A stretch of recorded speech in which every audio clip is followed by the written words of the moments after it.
Welcome back. વડાપ્રધાન નરેન્દ્ર મોદી પહોંચી ગયા છે શૌર્ય યાત્રાના સ્થળે અને બસ થોડી જ વારમાં એ શૌર્ય યાત્રાનો પ્રારંભ થશે. 108 ઘોડેસવાર, હાથમાં લહેરાતો એ ભગવો ધ્વજ અને અદ્ભુત શૌર્યની ગાથા અહીંયા વર્ણવવામાં આવી રહી છે. એ હજારો વર્ષનો ઇતિહાસ આજે પણ અડીખમ ઊભો છે. એની સાબિતી હવામાં લહેરાતા આ ભગવા ધ્વજ, માથે પહેરેલા કેસરિયા સાફા અને આ કસુંબલ રંગથી રંગાયેલું સોમનાથ આપી રહ્યું છે. એ અદ્ભુત દ્રશ્યો, એ અદ્ભુત શૌર્યની ગાથા આજે વર્ણવવામાં આવી રહી છે અને એક સંદેશ છે કે કેટલા પણ આક્રમણ કરવામાં આવે, ન સનાતન તૂટે છે, ન સનાતન ઝૂકે છે, ન હિન્દુસ્તાન ઝૂકે છે, ન હિન્દુસ્તાન તૂટે છે. હિન્દુસ્તાન વધુ ને વધુ મજબૂત બનતું આવ્યું છે, વધુ ને વધુ મજબૂત થતું રહે છે. વડાપ્રધાન નરેન્દ્ર મોદી ખુલ્લી જીપમાં, હાથમાં ડમરૂના નાદ સાથે અને ન માત્ર ભગવાન શંકરની જ્યારે આપણે વાત કરીએ છીએ, જટાજૂટ ચંદ્રભાલ, એ શંકર ભગવાન એ સૃષ્ટિના વિનાશકારક પણ છે અને એની સાથે સાથે ના આદિ ના અંત અને હાથમાં ડમરું, ઇન્ફિનિટી, જે દુનિયાએ અત્યારે સિદ્ધાંત શોધ્યો છે. આપણે હજારો વર્ષ પહેલા એ શંકર ભગવાને ભગવાન શંભુએ, શિવે આ દુનિયાને સંદેશ આપેલો છે કે ઇન્ફિનિટીની અંદર જ આખી દુનિયા સમાયેલી છે અને ઇન્ફિનિટીનું જો કોઈ એક સિમ્બોલ હોય તો એ છે આ ડમરું. અને ડમરૂના નાદ સાથે અત્યારે આ શૌર્ય યાત્રાનો પ્રારંભ થયો છે.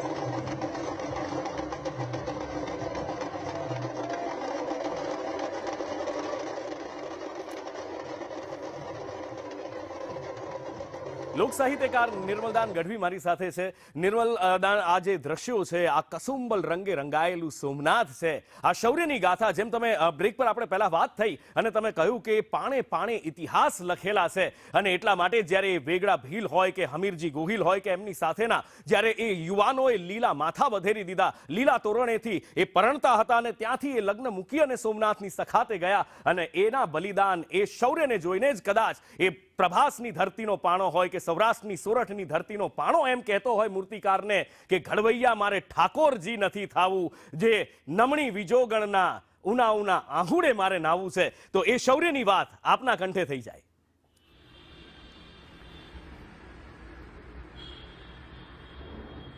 હા, કવિ દાસ બાપુ અને એની અનેક રચનાઓ વિશ્વ પ્રસિદ્ધ છે.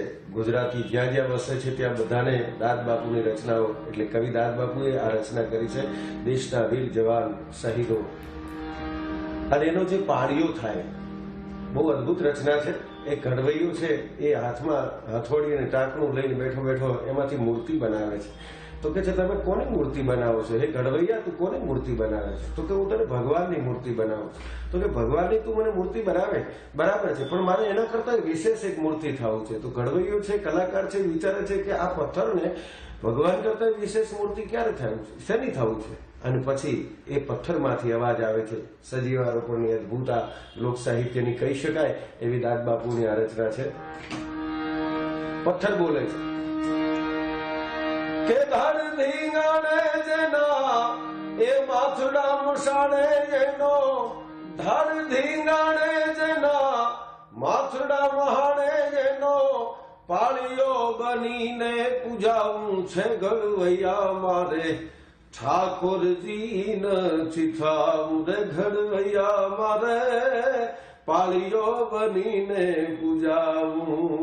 જેના ધડ ધીંગાણામાં હોય અને માથડા મહાણ સુધી પહોંચી ગયા હોય, માથડું અલગ થઈ ગયું હોય, માથું નોખું પડી ગયું હોય, તેમ છતાં ધર્મ માટે થઈને યુદ્ધ કરવા માટે જે શૂરવીર ગયો હોય, એની શૌર્ય ગાથા કેવી અદભુત છે કે હાય કટત પાય ભૌમ ભૌમ પર પાપ પલટ્યો, પાય કટત કર લડ્યો પર ઘૂ સબ સાઈન સમટ્યો, કર તૂટત સિર લડ્યો સિર ઘૂ ધૂન ધૂન ઘૂ તૂટ્યો, સિર તૂટત ધડ લડ્યો ધડ ઘૂ સન્મુખ ગુજ પટ્યો. હમીરસિંહજી ગોહિલ જ્યારે રણ મેદાનમાં યુદ્ધ કરવા માટે ગયા છે, કવિ લખે છે કે માથું કપાઈ ગયું, એની પહેલા હાય કટત પાય ભૌમ ભૌમ પર પાવ પલટ્યો, ઘોડો કપાઈ ગયો.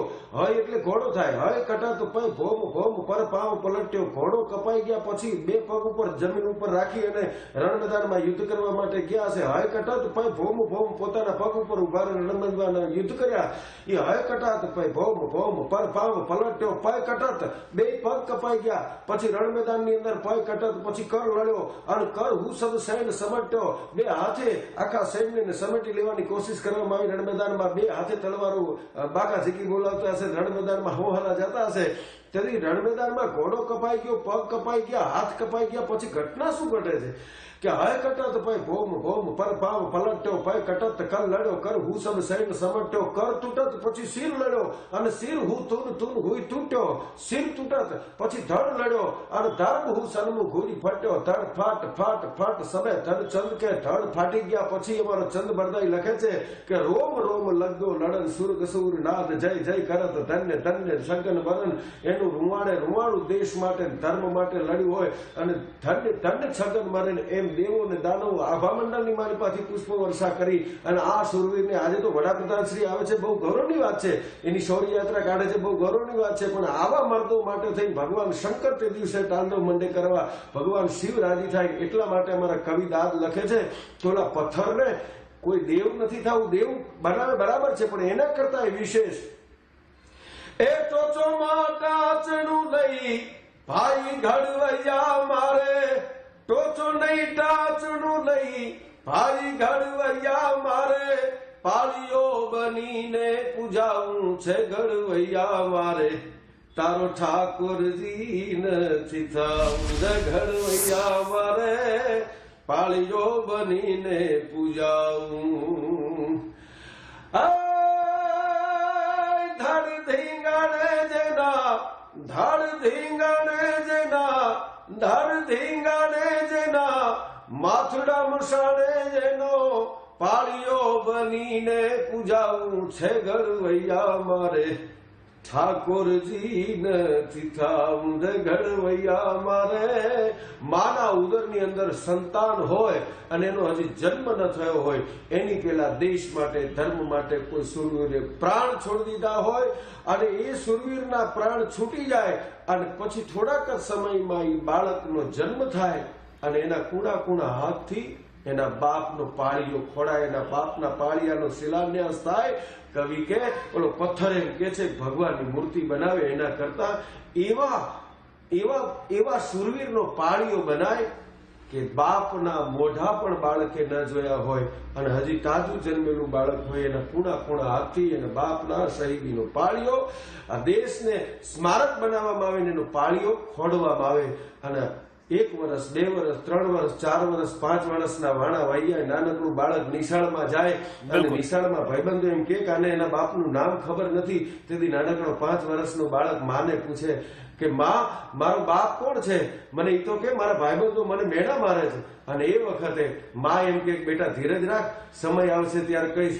6 મહિનાનો સમય જાય અને નાનકડું બાળક એને એમ થાય કે મારા બાપનું નામ મને ખબર નથી, મારા ભાઈબંધો મને મેણા મારે છે.